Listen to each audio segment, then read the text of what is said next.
6º episódio do podcast SEO iSites. O meu nome é Ana Filipa Gaspar, sou Head of SEO na agência Y Performance e hoje tem comigo Pedro Janela, fundador e chairman do Y Group, o maior grupo português independente de publicidade, marketing e customer experience. Visionário do digital desde 2001, quando fundou a Buy, o Pedro, quando passou de criar sites em plena bolha.com a liderar um ecossistema que atualmente tem 8 empresas, mais de 450 talentos.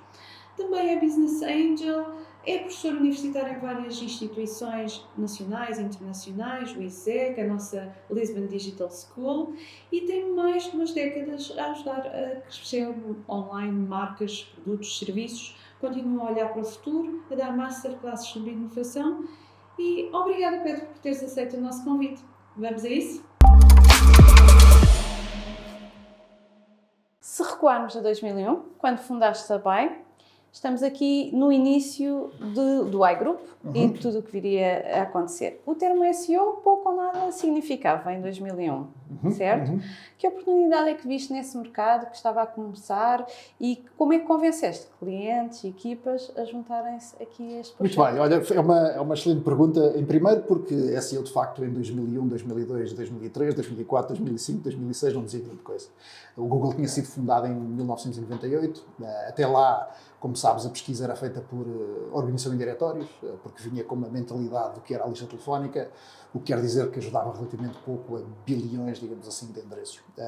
E na prática, o começo do Google, mas também o começo da Amazon, e na prática o acesso digital através do computador, porque naturalmente não havia telefones, começou a criar uma oportunidade das marcas estarem presentes no que era, digamos, a internet. E recordo-me que, talvez não saibas, mas eu tinha programado o meu primeiro website em 1993-94, quando a tecnologia, o World Wide Web, ou seja, a HTTP, apareceu, criada no CERN, na Suíça, e talvez não te recordes ou não saibas, mas a tecnologia, a última vez que a Europa criou alguma coisa do ponto de vista digital foi quando o Tim Berners-Lee, de facto, criou o servidor HTTP.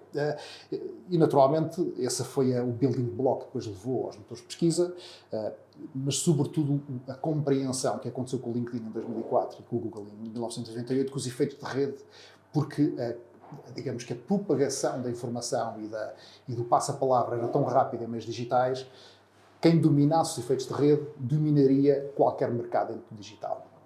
Eu acho que o Google e o LinkedIn depois, e a Amazon com os reviews que fazia, e as redes sociais um pouco depois, porque vieram mais tarde nesta evolução digital, acabou por ser quem entendia e tinha o capital suficiente para propagar os efeitos de rede, conseguia fazer com que isto acontecesse. Mas vamos à Buy. A Buy surgiu de uma visão de mercado, porque na altura, nos Estados Unidos, havia coisa chamada Agency.com, Red Sky Interactive, que não eram mais do que a criação de plataformas de consultoria e desenvolvimento e de experiência do cliente, apesar de nós não chamarmos experiência do cliente, e nós, quer dizer, a visão que tinha na altura era trazer essa experiência para Portugal, até porque vinha de uma agência chamada EuroRCG na altura, que já tinha algumas agências interativas, localmente, mas também internacionalmente, e portanto a visão era de ser fundador, de ser líder da minha vida, de construir um capital português, uma organização, e fazer com que fôssemos os melhores a fazer desenvolvimento web e publicidade digital na altura, porque em 2001 o que é que tu fazias? Fazias construção de websites, fazias email marketing e fazias banners. Portanto, isto era o triângulo dourado, digamos assim, da comunicação digital à data. Não se falava ainda muito, digamos assim, do que era os motores de pesquisa, porque não havia AdWords sequer, portanto, aquilo que o Google dava era o que o Google dava, não havia redes sociais, quer dizer, havia umas coisas ainda rudimentares, que na prática tinham uma perspectiva do que poderiam ver essas redes sociais, mas esse crescimento exponencial das redes sociais e dos efeitos de rede só acontece com a propagação depois do mobile e, como sabes, só aconteceu a partir de 2010, 2011, quando o interface dos devices mobile acabou por ser resolvido. Portanto, a visão era fazer uma agência interativa, como nós chamávamos na altura, de primeira linha e primeira água, e a captação de talento era relativamente simples, porque eras tu contra os da publicidade, eras tu contra os das entidades que faziam alguma programação, e portanto tinhas aqui alguma coisa fresca, que na prática era fazer o futuro para as marcas. Como é que se atraíram clientes? Olha, difícil, mas como se costuma dizer nestas consultoras e nestas agências, tu és aquilo para os clientes que tu trabalhas. Portanto, e nós tivemos a sorte de ter algumas parcerias que nos deram, na altura, o Banco Espírito Santo e a Ótimos enquanto clientes de desenvolvimento de publicidade digital e de websites. o que faz com que, se tu fazias naquela altura Banco Espírito Santo e a Ótimos, fazias o que fosse. E, portanto, acho que para qualquer empresa que se está a posicionar em serviços B2B, que tem uma vida muito longa, digamos assim, e, portanto, eu não vejo nada a voltar para trás, vejo muitas oportunidades no futuro. Se quiseres falar do futuro, era encontrares um cliente grande dessa mão, e depois quem está a começar, quem tenha energia de quem está a começar, é ajudado por pessoas que também querem o futuro, e o futuro está em quem está a criá-lo, não é em quem já cá está. Portanto, essa é a história do início da BAE, mas sobretudo do grupo em 2001. Passaram-se 2 décadas, mais de 2 décadas. Qual é a maior viragem estratégica que ocorre neste período? O que é que... Não é? Agora estamos numa fase de mudança novamente, muito grande. Maior ainda. Maior ainda. Não é uma fase de mudança. Eu acho que toda a gente que diz mudança deve dizer oportunidade a seguir. Portanto, estamos numa fase de uma muito maior oportunidade a surgir. E não, obviamente é uma mudança que te leva a uma oportunidade, e obviamente há muita coisa que vai mudar, mas aquilo que se está a observar hoje em dia no mercado, e começou há 3 ou 4 anos atrás, é uma oportunidade tão muito maior daquilo que nós tivemos acesso com a internet em 1994, depois com o boom das redes sociais, um pouco a par do boom mobile, mas sobretudo essas duas vagas, redes sociais e mobile, que acontecem mais ou menos na mesma altura, em 2009, 2012, ou seja, a cada década tu tiveste, na prática, uma enorme mudança. Portanto, no final da década de 90, as redes sociais e a digitalização ainda em PC, a construção de websites, o email marketing, a publicidade digital. 10 anos depois, as redes sociais e tudo o que tinha a ver com este ambiente mobile, portanto, passas de um ecrã onde podes fazer tudo e tens muita precisão. Tens de ser treinado para fazer aquilo para um device que está na mão de toda a gente, que tem muito mais capacidade, mas muito menos capacidade, o que quer dizer que a grande viragem estratégica é que a Customer Experience, o UX UI, ganha uma enorme importância, porque tu não podes mostrar tudo, tens que mostrar aquilo que faz sentido mostrar, e naturalmente, pode-se dizer que o aparecimento da Bliss, a par do aparecimento da performance, foram, digamos, o momento de viragem estratégica, porque há uma aposta profunda naquilo que é o desenvolvimento de apps, e hoje em dia de produto digital, e aquilo que era o marketing feito, vamos lá ver, o marketing que não era um marketing de comunicação, não era um marketing visual, era um marketing de máquinas. Portanto, este domínio do SEO, o domínio da mídia paga, o domínio, digamos, do que era o Content Data Driven, o domínio do que era o CRM, o domínio do que era a automação, o domínio do que é a analítica, são todos, digamos, 2 momentos que estão par a par, porque o mobile trouxe uma coisa importantíssima, que é, na prática, uma permanência de contacto com a experiência digital que o computador, por isso, simplesmente não permitia. Portanto, eu diria que o grupo é feito desse lançamento com o crescimento, digamos, do .com, não é? Depois com o crescimento do mobile e das redes sociais, e por último agora, estamos à beira, digamos, dessa enorme oportunidade, que é o que é que estas ferramentas da AI que estão à nossa volta nos vão dar. E essa oportunidade é uma oportunidade que simplifica muita coisa, mas torna muita coisa muito complexa, mas nós não podemos esquecer que no final do dia, do outro lado há sempre um cliente humano, não é? B2C, a interagir, e é isso que as marcas querem tocar, e essa dificuldade e essa diferenciação vai continuar a existir, e é preciso que consultoras e profissionais que sabem profundamente como é que isto se faz são necessários para ajudar os clientes neste cada vez mais complexo mundo. Apesar do ChatGPT ajudar bastante hoje em dia, o ChatGPT não faz propriamente grande coisa. Portanto, é preciso equipas relativamente vastas a operar cada instrumento para que a orquestra tal como deve ser. Certo. E durante este período todo, muito know-how, muita interação com clientes, com empresas, com os produtos, não é? Com as soluções que o grupo desenvolve nas várias agências. O que é que, olhando aqui para o SEO, que é apenas uma das muitas vertentes, onde é que achas que em empresas pequenas, em empresas grandes, onde é que o SEO mexe mais o ponteiro? Onde é que faz mais a diferença? Quer dizer, vamos lá ver, há negócios em que o SEO nem sequer é necessário. Estou a começar por aquele... Porquê? Porque o negócio é feito de relações, porque o negócio é feito em cima de entidades que tu já tens o cliente e, portanto, obviamente que o SEO aí faz pouca diferença e, naturalmente, em negócios que necessitam de uma determinada reputação para ir crescendo. Isso em primeiro lugar. Agora, para outros negócios, nomeadamente aqueles que vivem no topo do funil de uma procura digital, seja e-commerce, sejam soluções de alguma maneira, que os consumidores precisam e não tenham bem a certeza o que é que devem escolher.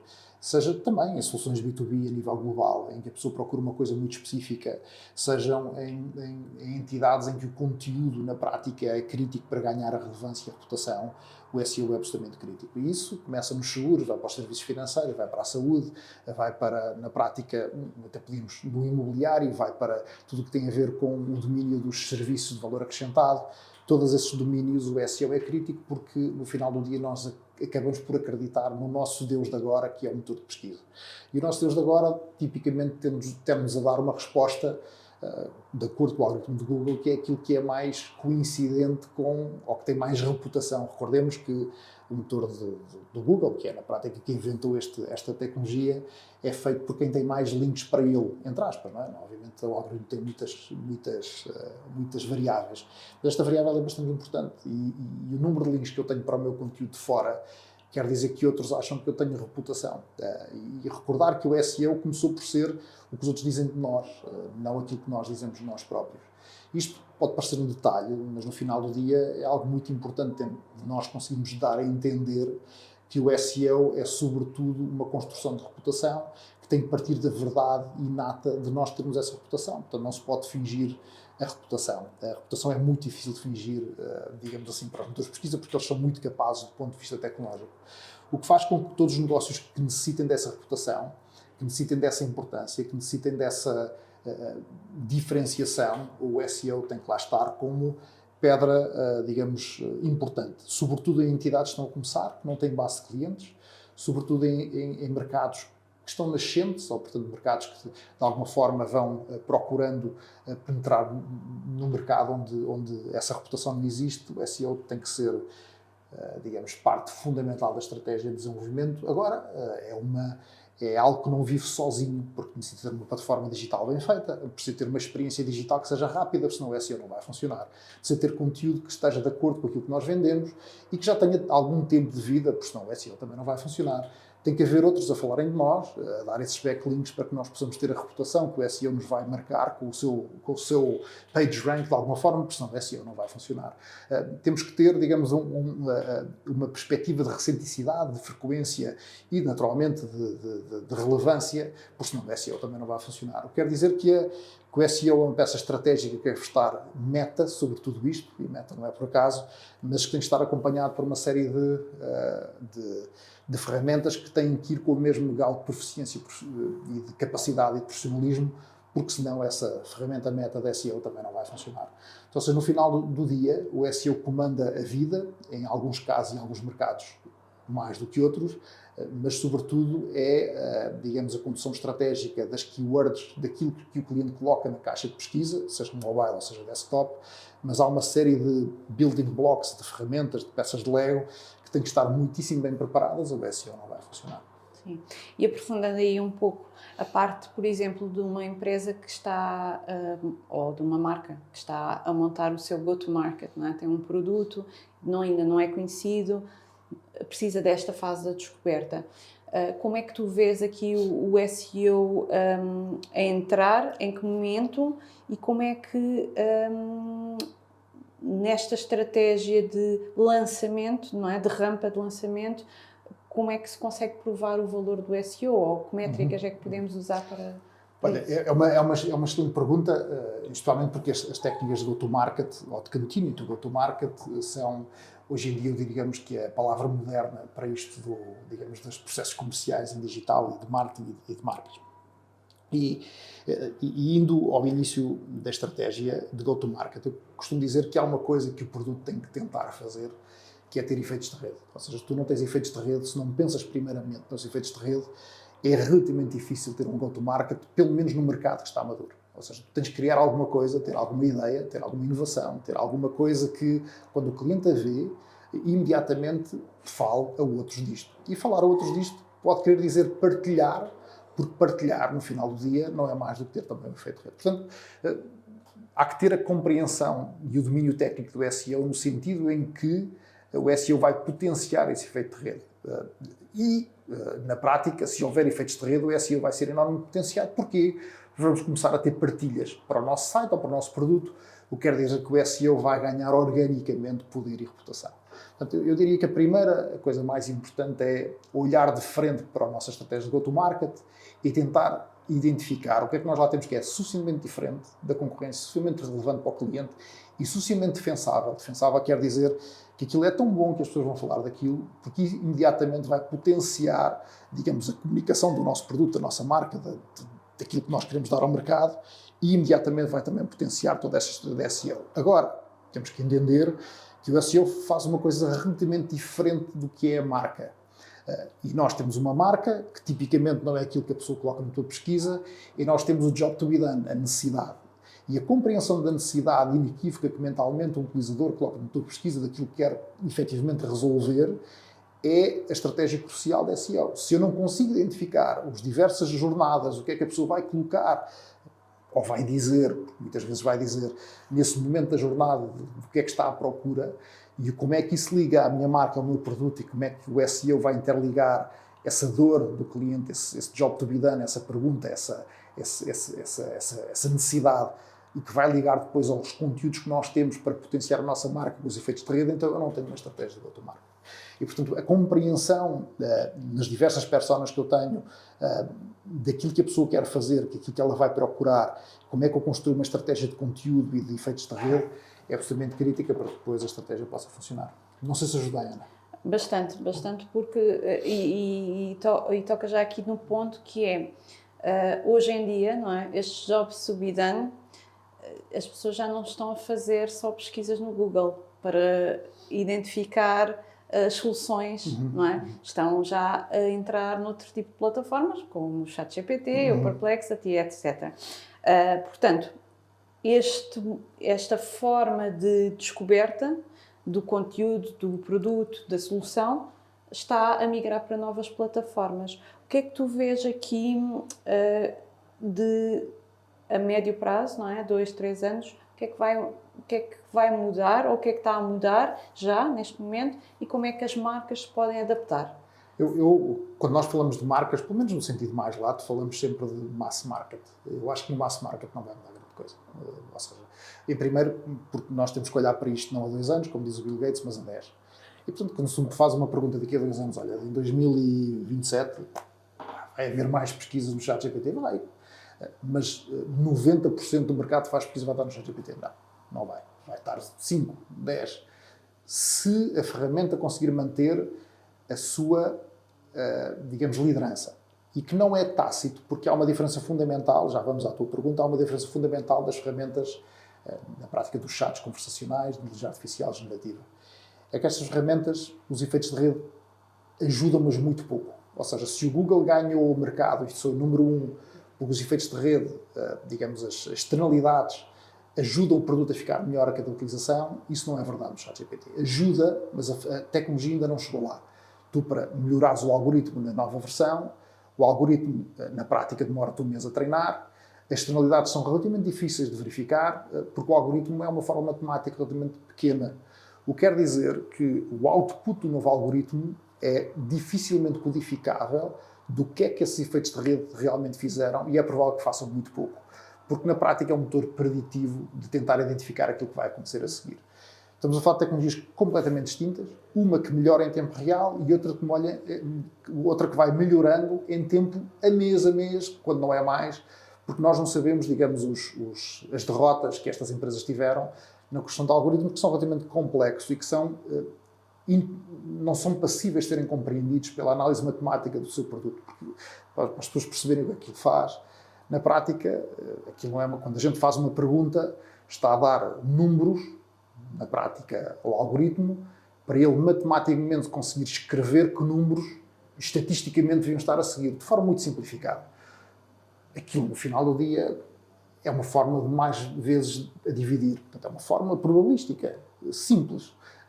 Simples não é simples. O que faz com que os efeitos de rede tenham um pouco efeito. Obviamente que a maior parte das empresas está a colocar um layer do conhecimento do Google. Porque toda a inovação depois acaba por ser combinatória. Não é? Portanto, ou seja, o que é que está a acontecer agora? A gente pega um algoritmo e depois coloca um layer de search, depois coloca um layer de acesso a fontes fidedignas de informação, e depois coloca um layer de especialização, e depois coloca um layer de imagem. Agora, como é que isto tudo, do ponto de vista do caos, da interação da informação vai acontecer, não se sabe. Não é? E, portanto, para te dizer que esta migração em 2 anos, eu diria que vai ser relativamente pouca e eu não apostava contra o Google. Eu acho que o Google tem um manancial de conhecimento, um manancial de capital, um manancial de intelecto. Não esquecer que o Google fez uma coisa muito inteligente nos últimos 20 anos, que foi contratar, pelo maior preço, as melhores pessoas que tinham acesso a. E construiu uma base de talento tão grande, tão grande, tão grande, tão grande, que obviamente até pode ser relativamente difícil de gerir, mas construiu também em cima disto uma marca fortíssima chamada Google e construiu em cima disto o acesso relativamente indiscriminado a praticamente todo o conhecimento do ser humano. Apostar contra o Google é relativamente difícil de fazer. Depois, há uma coisa também relativamente importante tentarmos entender. Quem vai pagar isto tudo são as marcas. No final do dia. Atenção que o ChatGPT tu pagas 20 euros, não é que aquilo paga o que quer que seja, mas está para ver se as marcas estão disponíveis para investir num sítio onde os white labels e os black labels e a fonte fidedigna da informação seja garantida, coisa que o Google já garantiu há muito tempo. Portanto, o Google já estabeleceu uma coisa que é muito difícil de fazer, que é um safe ground para as marcas anunciarem. E uma máquina de anúncios, que foi criada em 2004, há que dizer, e inventou o pay-per-click, digamos assim, que é outra invenção relativamente grande da humanidade, e o pay-per-click tem uma característica que o Google fez, é que só funciona em enorme escala. Portanto, aquilo só é rentável se tu tiveres bilhões de entidades a anunciar. Até que isto passe para um ChatGPT, eu acho que é uma década, se passar. E, portanto, o que é que vai mudar nos próximos anos? Acho que vamos ter muitas conversas com muitas ferramentas destas, que têm um use case muito específico por enquanto, estão a ajudar a fazer descoberta, mas até isto chegar a mass market, falamos em 2035, porque é o tempo que estas coisas demoram, digamos assim, a propagar-se, até porque há desconfiança, até porque há hábitos instalados, até porque tens, digamos, estás a competir com algo que não está a diminuir. Não é? Portanto, os motores de pesquisa estão a levar com a concorrência das redes sociais. Ou seja, a descoberta pelo TikTok, pelo Facebook, pelo Instagram, Facebook menos, pelo Instagram e pelo Twitter, pelo YouTube, é o grande concorrente dos motores de pesquisa normais, não o ChatGPT. Nós talvez possamos ter a inferência comunicacional do efeito de rede que o ChatGPT teve e acharmos que aquilo representa muito mais do que representa. Tem 300 milhões de utilizadores, mas se formos perguntar a um utilizador típico quantas pesquisas fez ontem no ChatGPT, quantas pesquisas fez ontem no Google, e foste tirar a mediana, é capaz de ser de 1 para 100 mil. Portanto, não é ainda concorrência. E até lá chegar, tens que mudar um hábito de consumo altamente enraizado e que tem uma coisa que nós nos tendemos a esquecer. O Google, eu não sei quanto é que paga hoje, mas eu acho que o ano passado, há 2 anos, era 50 bilhões, 10 bilhões. A Apple para ter o motor de pesquisa por defeito aqui. Até o ChatGPT conseguir ter isso, atenção, ter, digamos, a porta principal de entrada, e até o ChatGPT fazer um Android, que eu acho relativamente difícil, não é? Porque o ChatGPT nunca vai ficar por defeito em 70% do sistema operativo mobile que domina o mundo. Será que eles vão fazer um Android? É possível. Mas depois de fazer um Android, há que criar a rede com todos os... Atenção, o Android é oferecido aos fabricantes, não é? O que é que o ChatGPT tem que fazer para tu tirares o Android e meteres? E depois o Android tem uma App Store.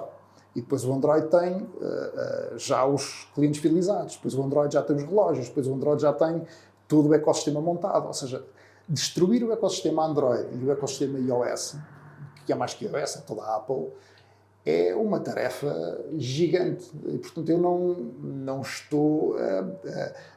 ou seja, terá que haver provavelmente outra evolução, outra inovação gigantesca que permita que o ChatGPT e seus derivados tome lugar na experiência do mobile. Que eu, neste momento, não há nenhum sinal que te diga, bom, a Apple fez lá uma tentativa e por aí adiante, mas depois rapidamente percebeu, bem, mas estamos a tirar de uns para dar outros e estes estão-nos a pagar uma fortuna. Portanto, estamos a ir contra o nosso próprio rendimento. Estamos num tabuleiro de xadrez que vai demorar 10 anos a mudar e não 2. Até porque, digamos, o jogo, enquanto não sair daqui, não vai mudar assim tanto. Porque os 2 players dominam isto da forma mais inteligente possível, da forma mais profunda possível. E na prática não é apenas o ChatGPT, é toda a experiência humana que nós temos durante todo o dia. Começa por enviar uma mensagem, por tirar uma fotografia, por aceder às redes sociais, por fazer uma série de operações que hoje em dia já nos são, e nós já não damos por ela, mas fazemos no telefone, que vai desde a pesquisa até uma compra, até abrir a porta do carro, até interagir com a nossa casa. E, portanto, toda essa experiência está condensada aqui e é preciso que o ChatGPT entre aí. E o Google paga muito bem. Domina todo, metade, muito mais que metade do ecossistema e todos os outros fabricantes de telefones. E do outro lado, paga muitíssimo bem a Apple para ser o primeiro e continuar a ser o primeiro. Recordemos que o Bing nunca conseguiu passar de onde estava porque estas estruturas já estavam montadas e então só a Microsoft sabia mais do que o ChatGPT. E em relação aqui à questão por exemplo, do caso em tribunal da Google neste momento nos Estados Unidos e da possibilidade de desmantelarem algumas peças, nomeadamente o Chrome e a OpenAI e a Perplexity estarem ali a falar em comprar. Será que mexe alguma coisa o Chrome? Não, acho que quer dizer, o Chrome hoje em dia domina o mercado dos browsers em, não sei, 90%, uma coisa interessante, e acabaram com praticamente tudo que havia no mercado. Se vai mudar alguma coisa? Não, acho que não vai mudar nada. Porque se o Chrome sai da Google, a Google vai fazer o Google Browser. O Google Browser vai tomar conta do mercado em 3 instantes. Porque o browser hoje em dia é uma ferramenta de acesso à informação em que o Google sabe muito bem como levar para lá as pessoas. A não ser que sejam impedidos de fazer outro browser. E atenção, hoje em dia nós estamos numa sociedade em que a maior parte do acesso à informação já não acontece no browser, acontece Synapse, acontece através de outras ferramentas que estão embebidas em toda a experiência porque é mais fácil. O que quer dizer digamos, que a luta pelo browser é uma luta importante, porque é que lá, digamos, a visibilidade do que é que tu estás a aceder em tempo real. Mas o Google tem essa visibilidade também do outro lado. Se outro browser depois é impedido de aceder aos serviços do Google, acho altamente difícil de fazer. Porque é mau para o cliente. Não é? Portanto, estás a fazer uma coisa, ou seja, todas as decisões políticas que vão contra o cliente no final do dia, ou contra o consumidor no final do dia, são más decisões, ou seja, são decisões, naturalmente, estamos a falar do mercado onde tu tens uma ferramenta de tecnologia incrivelmente dispendiosa que é oferecida aos clientes. É efetivamente difícil combater isto. Recorda-te que a maior parte dos monopólios foram destruídos porquê? Porque o preço ao cliente era abusivo. Não se passa isso com o Google. O Google parte de uma situação em que eles oferecem tudo a toda a gente. Eles fazem o dinheiro com as marcas. Portanto, estamos a falar de um monopólio que é um monopólio de características bestialmente diferentes, porque o preço para o consumidor final é zero. E todos os monopólios, e as pessoas tendem a se esquecer disto, todos os monopólios foram destruídos porque havia um gojing do preço mais alto. Ora, isso no Google não está a acontecer. Quem está a pagar o preço até podem ser os anunciantes, mas os anunciantes, na prática, o que é que querem? Querem depois vender um produto aos clientes. Portanto, ou vão dar esta volta e os anunciantes, mas para os anunciantes, se fores comparar o preço-benefício, nunca foi tão eficiente. Portanto, estás numa discussão relativamente difícil de fazer. E depois nos Estados Unidos, portanto, nos próximos 4 anos, e digo isto com toda a vontade, é tudo uma questão de dinheiro. Portanto, é tudo uma questão de dinheiro e acredito que no final do dia de esse bidder vai fazer aquilo que quiser. E o Google tem mais dinheiro que todos os outros. E, portanto, está-se completamente a borrifar. Porque o tribunal vai dizer ou não vai dizer, porque é um cheque que vai ser passado e o assunto fica resolvido. E recorda-te que o histórico com as empresas de tecnologia, até hoje, nenhuma foi partida. Nenhuma foi partida. E, portanto, atenção, a AT&T e as Bells da vida não eram empresas de tecnologia, eram as empresas de telecomunicações. Desde que há Apple, desde que há Microsoft, desde que há Facebook, nenhuma foi partida. Depois, há outra consideração relativamente importante. Terias que olhar para o outro lado da barricada tecnológica, da guerra tecnológica. O que é que está acontecendo na China? E na prática isso vai ser o último argumento. A China, como é que se está a defender? A China impede que o Google e o Facebook lá estejam. Portanto, não é do interesse político norte-americano diminuir a força das suas empresas. O que é partir o Chrome. Pode ser porque o Sam Altman lá e está muito chateado e quer aquilo, mas no final do dia vai prevalecer a força do império. E o Google é um império relativamente difícil de conquistar. Portanto, para te dizer, não vai acontecer nada.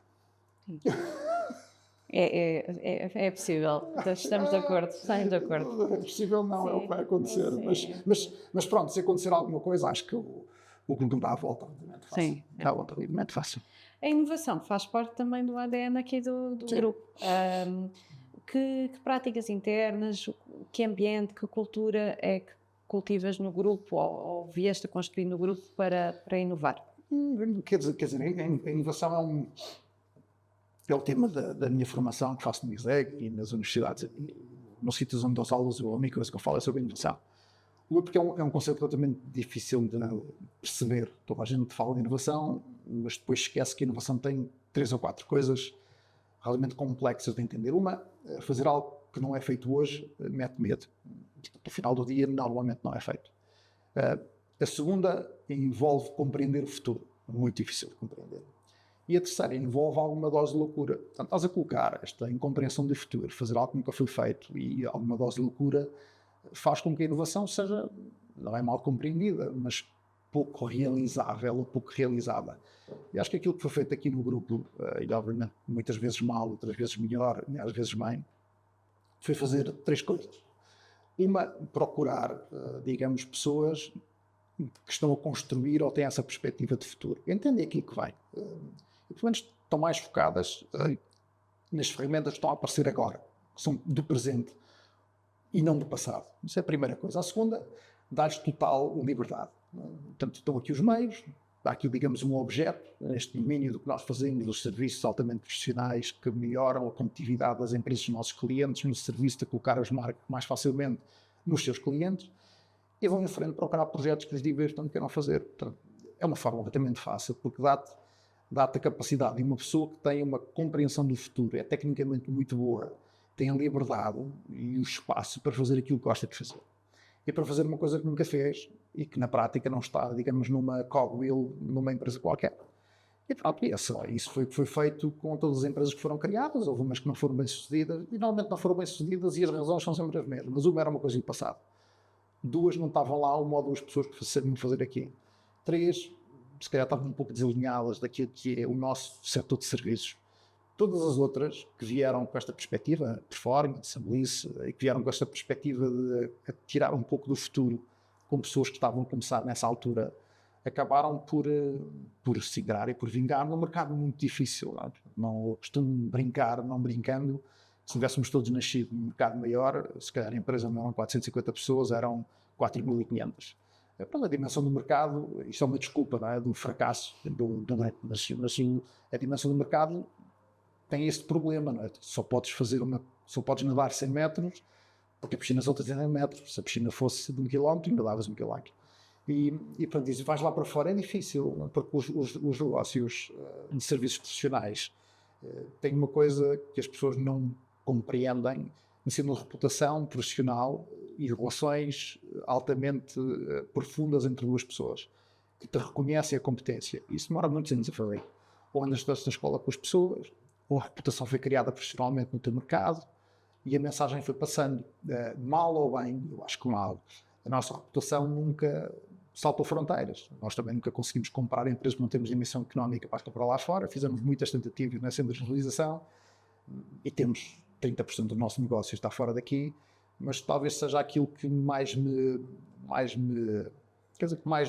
tira as noites de sono, é como é que tu fazes crescer isto para fora de Portland. É difícil, ainda não sei como é que se faz. Agora, indo um pouco à tua questão da inovação, acho que a inovação continua a estar por tudo aquilo que nós fazemos, mas nos 3 lugares de inovação, que é a melhoria contínua, temos que fazer todos os dias nas nossas organizações isso. Inovação incremental, que é novos mercados e novas experiências, dentro da organização e de cada uma das agências temos que fazer isso. Inovação radical, quando é uma nova experiência para novos clientes, eu tendo a fazer isso com uma marca nova, porque tem que estar sem constrangimentos para ter a velocidade e a vivacidade e a alegria suficiente para poder propagar. E nós, nas 7 marcas, 8 hoje, acabam por ter sempre um cliente muito específico, uma experiência muito específica. E, portanto, esse domínio da inovação foi sempre feito dessa maneira. Portanto, uma marca num domínio novo, com esse cliente e com essa experiência que é feita, é liderada por pessoas tecnicamente avançadas, mas também por uma pessoa que é, eu costumo dizer, o águia, não é? Aquele que vai à procura dos clientes, que tem a relação, que vai buscar o negócio, que tem a compreensão e o profissionalismo para poder entregar a experiência. Se pensássemos aqui numa pequena e média empresa, no final do dia tudo começou com uma pequena... Uma startup. Uma Éramos startup. 2, 3. E pensando, saltando agora obviamente 20 anos depois, olhando agora uma pequena média empresa que nos possa estar a ouvir, que conselhos darias para esta parte da inovação? Já falaste um pouco dos 3 vetores, não é? A melhoria contínua, a incremental e a radical. O que é que dirias, como é que eles devem perspectivar o seu crescimento com esse desafio que é crescer lá para fora, não é? Muitas vezes as empresas, pequenas e médias empresas, temos algumas que são espetaculares lá fora, não é? Eu acho que talvez por ter entendido o SEO melhor que as outras. Porque o SEO bem feito dá-te a perspectiva de ser elogiante.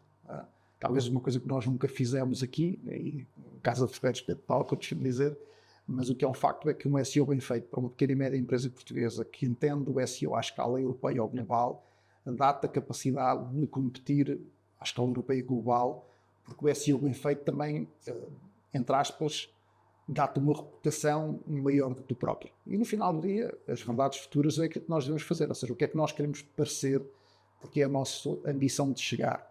E eu acho que o SEO tem que ser construído com essa ambição de chegar. Portanto, uma pequena ou média empresa que queira ser uma grande empresa pode ter essa estratégia de internacionalização através de inovação e de uma estratégia de SEO que nos faça parecer nos mercados que nós queremos atacar como um player de facto para fazer, sabendo que em alguns setores e em alguns mercados o processo de compra não funciona dessa maneira, que é o caso das agências de serviços profissionais.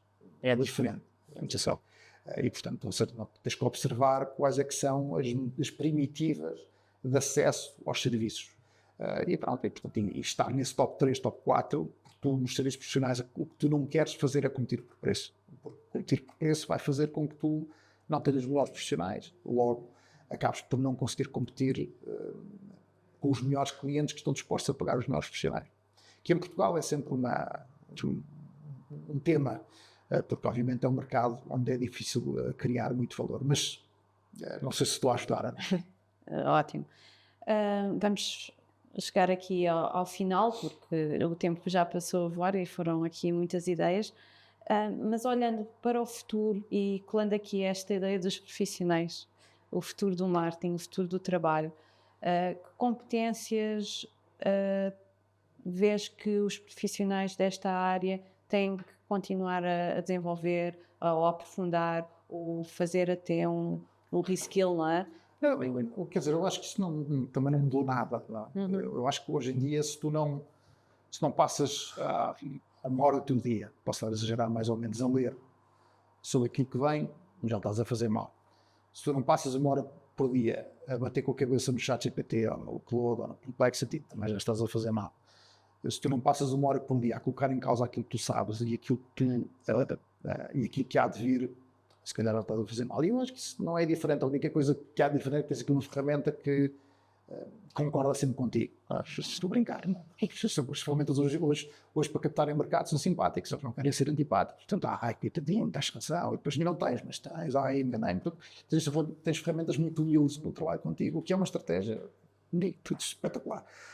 Mas para te dizer que eu acho que isso não mudou, digamos, a aprendizagem contínua, a leitura daquilo que vem, o tu seres uma pessoa inteira, não é? Portanto, seres muito bom numa perspectiva qualquer, mas depois teres uma compreensão do mundo relativamente vasta, e do ponto de vista técnico, a falar das politiquices ou nas politiquices, seres intelectualmente honesto contigo próprio, e sobretudo seres comandado por aquilo que te está no coração todos os dias, acaba por fazer-te um profissional interessante. Eu acho que foi o Warren Buffett que formou, que disse uma coisa engraçada nesta última congresso que ele fez, coisa espetacular. A gente foi estádio com 40 mil pessoas a ouvir um tipo a dizer que se vai reformar, e ele diz que isto é verdade para os Estados Unidos, eu acho que também é verdade.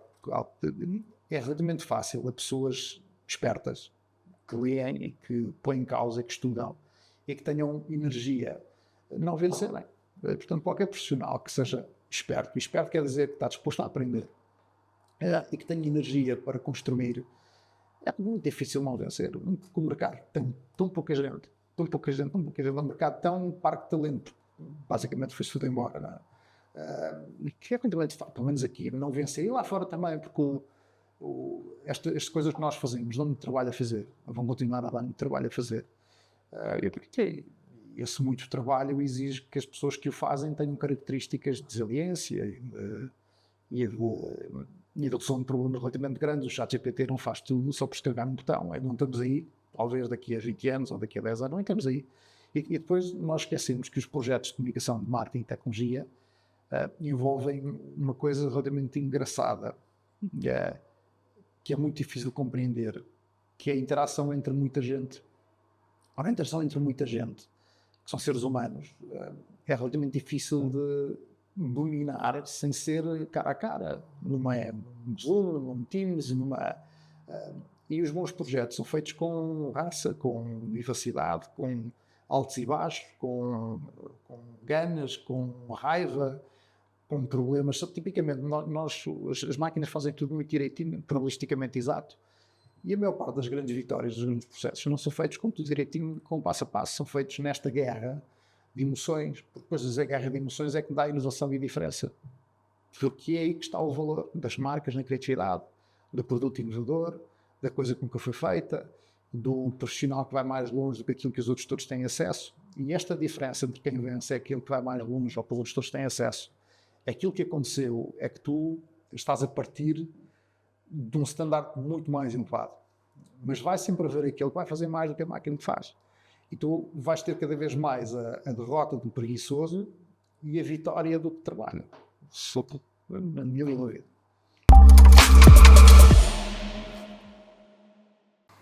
E assim chegamos ao final do 6º episódio do podcast SEO by Sites. Obrigada, Pedro, pela viagem no tempo. Foi ótimo recuar ao início do Y-Group e todas as aventuras pelo caminho. E também olhar para o presente, não é? Para os desafios que estamos a assistir com a tecnologia e pensar aqui o que é que vai acontecer. Sim, é provável que teremos de esperar mais uma década para saber exatamente o que vai acontecer, mas a verdade é que todos os dias estamos a lidar com novas ferramentas e o SEO também está a acompanhar. O nosso podcast chega ao fim da primeira temporada e eu tenho o privilégio de estar convosco nestes episódios e ser a vossa anfitriã. Neste momento vamos fazer uma pausa. Fiquem atentos às novidades, subscrevam o canal para saber quando regressamos. Obrigada a quem nos ouve. Obrigada a todos os convidados, Pedro incluído, obviamente, e também a toda a equipa que tornou possível este projeto. E não se esqueçam de estar, partilhar com os vossos amigos, com os vossos contactos. E até breve. Até uma próxima.